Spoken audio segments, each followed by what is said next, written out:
India TV, आपकी आवाज।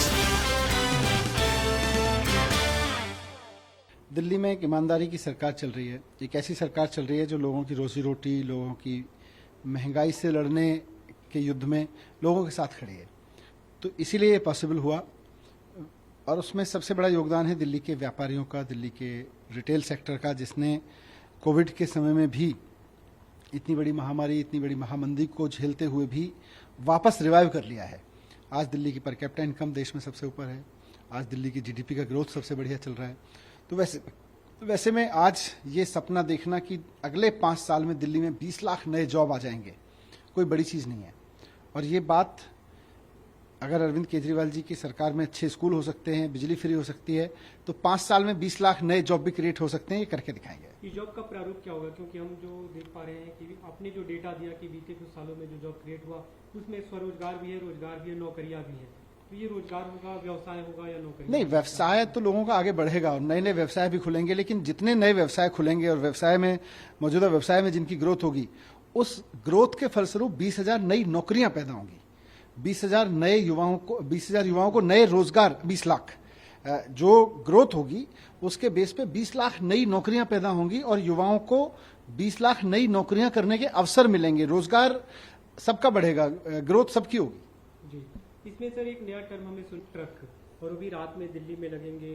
दिल्ली की नाइट लाइफ को एक तरह से सुदृढ़ करने के लिए आप कर रहे हैं। इसका पूरा प्रारूप क्या होगा? कैसे होगा? दिल्ली फूड ट्रक पॉलिसी हम लोग लेकर आ रहे हैं।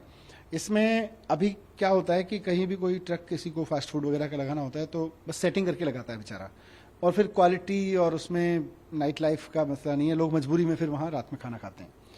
लेकिन नाइट लाइफ को एक मुंबई जैसा माहौल या देश के और शहरों में भी अब नाइट लाइफ को प्रमोट किया गया है और वहाँ भी फूड ट्रक बहुत इंपॉर्टेंट भूमिका निभाते हैं। लेकिन इसको पॉलिसी के तहत लीगलाइज तरीके से क्वालिटी इंश्योर करते हुए, लॉ एंड ऑर्डर इंश्योर करते हुए इसको किया गया है। हम भी यही करेंगे। जी जी। इसमें सर जो दूसरी महत्वपूर्ण बात है, आपने कर माफी योजना की बात की। उस पर व्यापारियों के मन में कई सारे अभी कंफ्यूजन है कि वो किस तरह से आप करेंगे, उसे लागू कैसे करेंगे? जीएसटी जो माफी की जो बात, इसमें जो है, जो दिल्ली शॉपिंग फेस्टिवल है और दिल्ली होलसेल फेस्टिवल, उसमें जब व्यापारी शामिल होंगे और उसमें अलग अलग मार्केट्स जब लोगों को दिल्ली शॉपिंग फेस्टिवल के दौरान तरह तरह की छूट दे रहे होंगे, तो उसी के एवज में फिर सरकार भी उनको मदद करेगी, उनको कर में छूट देके। क्योंकि हम चाहेंगे कि व्यापारी अपने, जब उसके पास एक ग्राहक आए एक पर्टिकुलर टाइम पे फेस्टिवल के दौरान, तो उसको कोई ऑफर दे। उस ऑफर में उसको कीमतें भी कम हो सकता है करनी पड़े, उसको तरह तरह की छूट देनी पड़ेगी। तो सरकार व्यापारी के साथ खड़ी होगी, उसके कुछ छूट के कॉस्ट को सरकार बियर करेगी, टैक्स कम करके, टैक्स में छूट देके। तो इससे व्यापारी का भी व्यापार बढ़ाने का हौसला बढ़ेगा और खरीदने वाले का भी हौसला बढ़ेगा और उसके एवज में देश को, दिल्ली को नई नौकरियां मिलेंगी। व्यापार बढ़ेगा तो नई नौकरियां मिलेंगी। दिल्ली सरकार जो सबसे पहले अपनी शिक्षा पे बजट का खर्च था जो 25% को पार किया, इस बार जो हम देख पा रहे हैं 75,800 करोड़ में से करीब 16,000 करोड़ कुछ आप दे रहे हैं और वो 21% है। तो क्या ये काफी है आपके?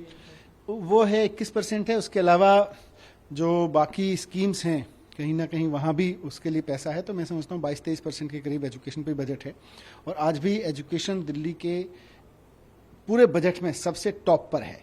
क्योंकि अभी भी एजुकेशन को और इन्वेस्टमेंट की ज़रूरत है दिल्ली में। हालांकि हमने बहुत कमरे बना दिए, नई नई यूनिवर्सिटीज़ बना दी, अब उसको आगे चलाने की ज़रूरत है। तो उसको आगे चलाने के लिए, शिक्षा को आगे चलाने के लिए जितना पैसा चाहिएगा, केजरीवाल सरकार पूरी तरह से कमिटेड है। एक सर भी फोकस था, स्वरोजगार, रोजगार पे फोकस था और दिल्ली में ऐसा करने के लिए एमसीडी के क्लियरेंस की बड़ी भूमिका होती है और एमसीडी का प्रारूप अभी पूरी तरह से सवालों के घेरे में कि क्या होगा क्या नहीं होगा, तो उसे लेकर क्या कुछ रास्ता निकालेंगे? नहीं, एमसीडी भी दिल्ली के लोगों की है, दिल्ली सरकार भी दिल्ली के लोगों की है। तो दिल्ली के लोगों के रोजगार के लिए अगर कहीं कोई गलत करेगा, कोई उसको रोकेगा, तो हम उसके साथ खड़े हैं। स्टार्टअप की पॉलिसी एक बड़ा केंद्र बिंदु रहा आज के बजट का, उसकी क्या कुछ रूपरेखा होगी? क्योंकि पूरे भी देश भर में जो स्टार्टअप की बात हो रही है, आपकी भी स्टार्टअप पॉलिसी है, उसके थ्रू कैसे काम करेंगे? दिल्ली आज देश में स्टार्टअप की राजधानी है और हम चाहते हैं कि जो रोजगार ढूंढ रहे हमारे नौजवान हैं वो रोजगार देने वाले बन जाएं। एक बड़ी संख्या में उसमें से रोजगार देने वाले बन जाएं, नौकरियां देने वाले लोग बन जाएं। तो यही स्टार्टअप को सपोर्ट करने के लिए अभी जो कोई बच्चा अपना, कोई नौजवान अपना कोई काम शुरू करना चाहता है, स्टार्टअप में एंटरप्रेन्योर बनना चाहता है, तो उसकी सबसे बड़ी समस्या है कि उसको सरकारी झंझटों में बहुत पड़ना पड़ता है। उसका 90% टाइम तो सरकारी झंझट में जाता है और 10% अपने आइडिया पे काम करने पे जाता है। तो सरकार की स्टार्टअप पॉलिसी में उसका जो 90% झंझट है वो सरकार दूर करेगी, तो हम चाहेंगे फिर वो अपना 100% अपने रोजगार को दे, अपने स्टार्टअप को दे और उसमें इतनी ग्रोथ लाए कि नई नौकरियां निकले। परिवहन को लेकर जो आपकी तरफ से बात देखा भी कि जो खिड़कियां थी, जो विंडो थे, लगातार बंद किए गए, ये क्या दूसरे डिपार्टमेंट तक भी जाएगा? जो फेसलेस सिस्टम की बात हो रही है, फेसलेस सिस्टम हम दूसरे डिपार्टमेंट से भी काम कर रहे हैं और जहां जहां भी पॉसिबल होगा धीरे धीरे सरकारी खिड़कियों को बंद करते चले जाएंगे, क्योंकि सरकारी खिड़कियां कहीं ना कहीं रिश्वत को बढ़ावा देती हैं, दलाली को, लोगों को धक्के खाने के लिए बढ़ावा देती हैं।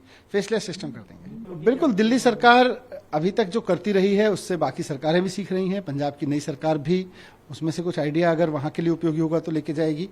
पंजाब की सरकार आगे आने वाले समय में जो करेगी फाइनेंस में, इकोनॉमी में, उसमें से दिल्ली के लिए जो बहुत उपयोगी होगा वो हम दिल्ली में भी लेके आएंगे।